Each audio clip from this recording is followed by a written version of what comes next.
Assalamualaikum warahmatullahi wabarakatuh. Perkenalkan, nama saya Siti Waina Hasan.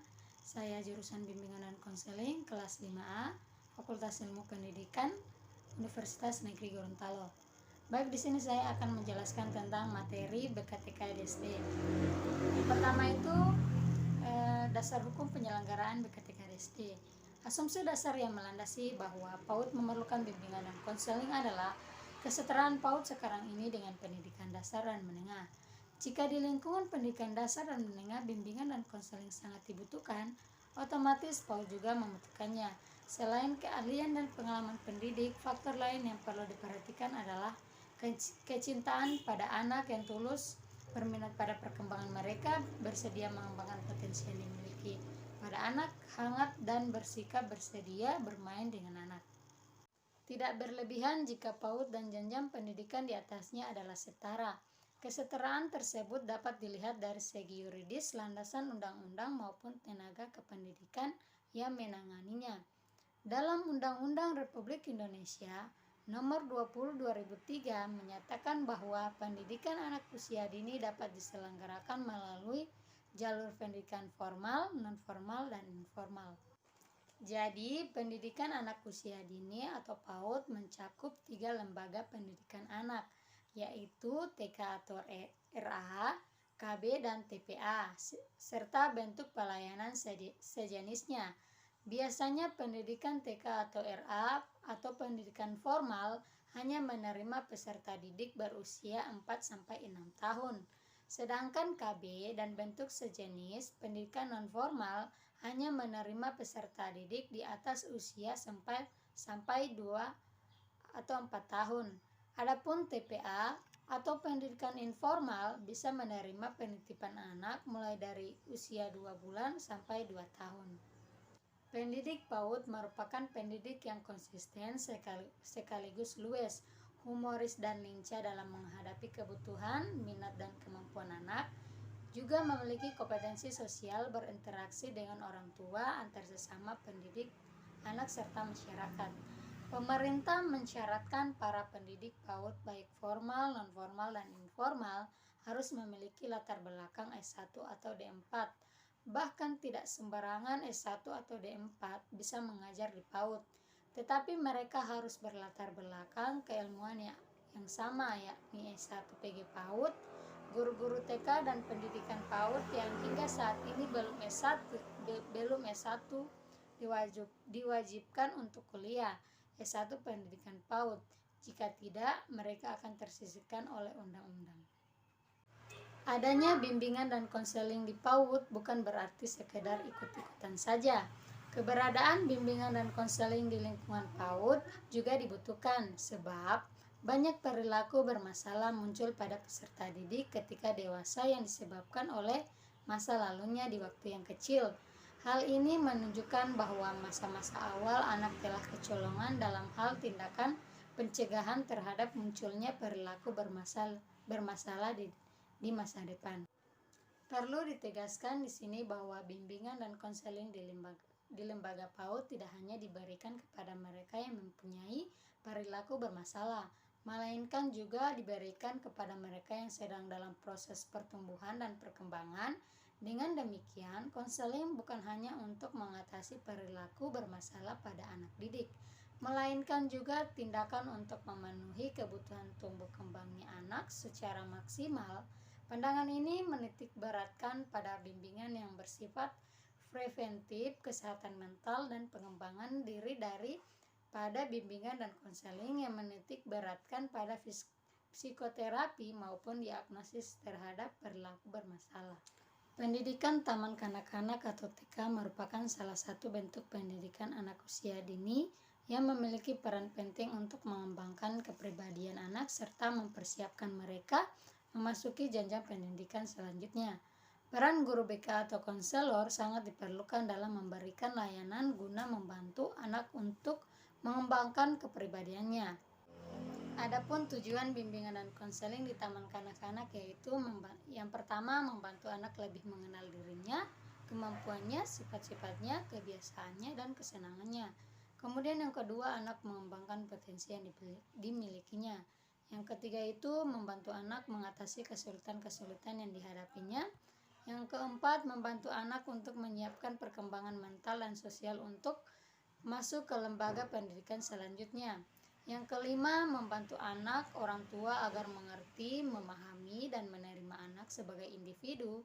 Dan yang keenam itu, membantu orang tua mengatasi gangguan emosi anak yang ada hubungannya dengan situasi keluarga rumah. Kemudian yang ketujuh, membantu orang tua mengambil keputusan memilih sekolah bagi anaknya yang sesuai dengan taraf kemampuan intelektual, fisik, dan sosial emosinya. Dan yang terakhir itu, yang kedelapan, memberikan informasi pada orang tua untuk memecahkan masalah kesehatan anak. Kemudian dasar hukum penyelenggaraan BK di sekolah dasar. Pelaksanaan bimbingan di sekolah dasar diatur melalui peraturan pemerintah nomor 28 tahun 1990 yang menegaskan bahwa bimbingan dan konseling di pendidikan dasar dilaksanakan oleh pembimbing. Lebih lanjut pada peraturan pemerintah nomor 28 tahun 1990 bab 10 pasal 25 ayat 1 menyatakan bahwa bimbingan merupakan bantuan yang diberikan kepada siswa dalam upaya menemukan pribadi, mengenal lingkungan, dan merencanakan masa depan. Upaya dalam menemukan pribadi diberlakukannya kurikulum tingkat satuan pendidikan pada tahun 2006 semakin memperkokoh kedudukan bimbingan dan konseling di sekolah, mulai dari jenjang SD, MI, hingga SMK atau SMA. Sebab di dalam KTSP tersebut masih menegaskan keberadaan bimbingan dan konseling dan perlu adanya layanan bimbingan dan konseling di sekolah dasar untuk mendorong perkembangan mereka secara pribadi peserta didik. Kebutuhan akan layanan bimbingan dan konseling di sekolah dasar bertolak belakang dari kebutuhan masalah perkembangan siswa. Temuan lapangan Sunario Kartadinata 1992, Sutariat Trimnamasya dan kawan-kawan 1992 menunjukkan bahwa masalah-masalah perkembangan siswa di sekolah dasar menyangkut aspek perkembangan fisik, kognitif, pribadi, dan sosial. Masalah-masalah perkembangan ini memunculkan kebutuhan akan layanan bimbingan dan konseling di sekolah dasar. Bimbingan dan konseling di sekolah dasar adalah suatu bentuk penerapan bimbingan dan konseling di sekolah dasar atau bimbingan dan konseling untuk anak-anak usia sekolah dasar. Karena karakteristik perkembangan peserta didik di jenjang pendidikan TK hingga PT berbeda, maka sesuai dengan prinsip-prinsip dasar bimbingan, penerapan bimbingan dan konseling di sekolah dasar perlu memperhatikan karakteristik perkembangan pada anak usia sekolah dasar, yakni anak usia antar 6 tahun sampai 12 tahun. Pelaksanaan bimbingan di sekolah dasar mulai diatur secara formal melalui peraturan pemerintah nomor 28 tahun 1990 tentang pendidikan dasar. Peraturan pemerintah tersebut merupakan penjabaran dari Undang-Undang nomor 26 tahun 1989 tentang Sistem Pendidikan Nasional.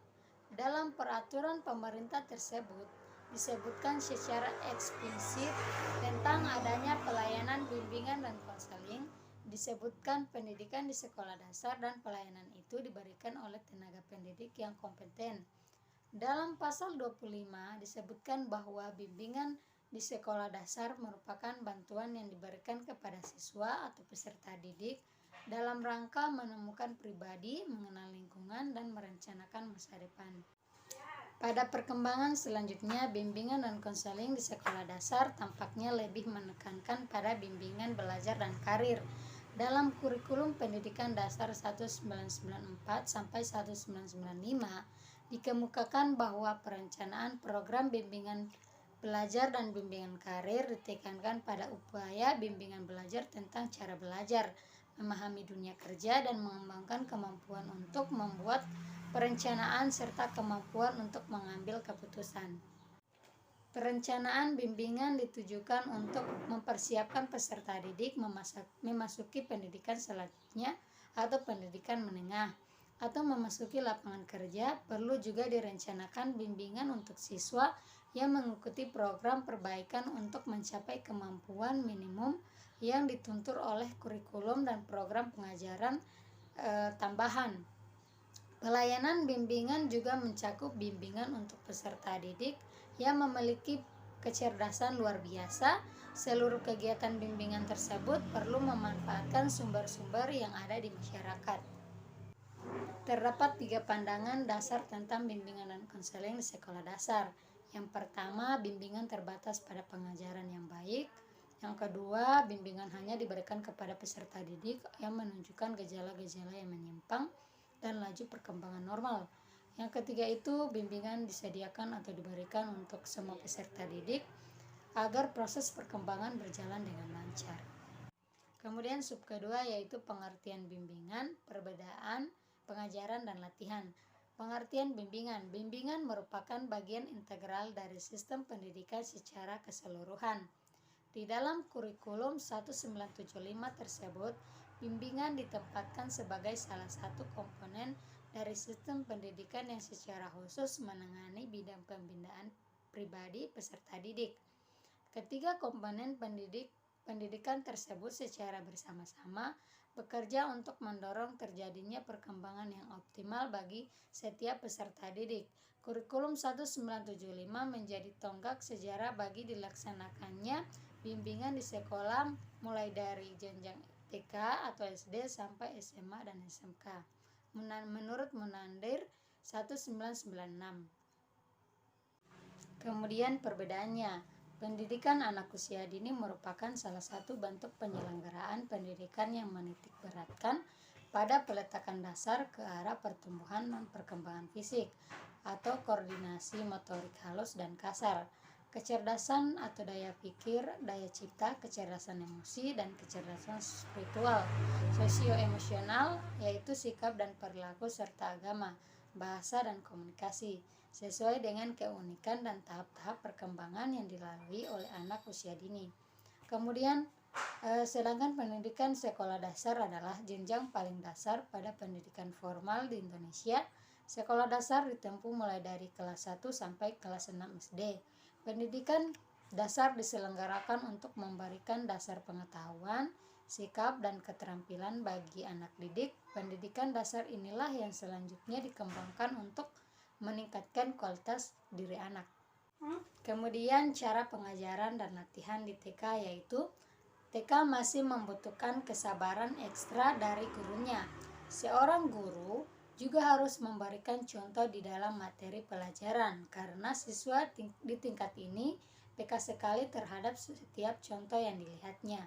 Sedangkan pengajaran di SD yaitu mengajar anak sekolah dasar tentunya akan lebih sulit karena pada tahap ini mereka mengalami masa transisi di mana baru memasuki proses belajar yang serius. Siswa diharapkan lebih menguasai keterampilan dasar seperti menulis, membaca, berhitung, dan bisa mencapai prestasi. Makna dan pentingnya bimbingan dan konseling yaitu bimbingan dan konseling merupakan salah satu kegiatan yang sangat mempengaruhi tumbuh kembang anak. Anak merupakan individu yang perlu dibentuk kepribadiannya dengan baik. Untuk membantu kepribadian pada anak tersebut, selain peran orang tua, peran guru BK juga sangat dibutuhkan. Bimbingan dan konseling bertujuan untuk membantu individu dalam mengembangkan potensi yang dimiliki anak. Jika dalam membentuk kepribadian anak tidak dilakukan dengan baik dan benar, maka sangat berdampak negatif bagi kepribadian anak tersebut ketika dewasa nanti. Itulah penjelasan materi dari saya tentang karakteristik BKTKDSD. Dalam penjelasan saya apabila terdapat kesalahan dalam bertutur kata, saya mohon maaf karena kesalahan datang dari diri saya sendiri dan kebenaran datang dari Allah Subhanahu wa taala. Sekian, wassalamualaikum warahmatullahi wabarakatuh.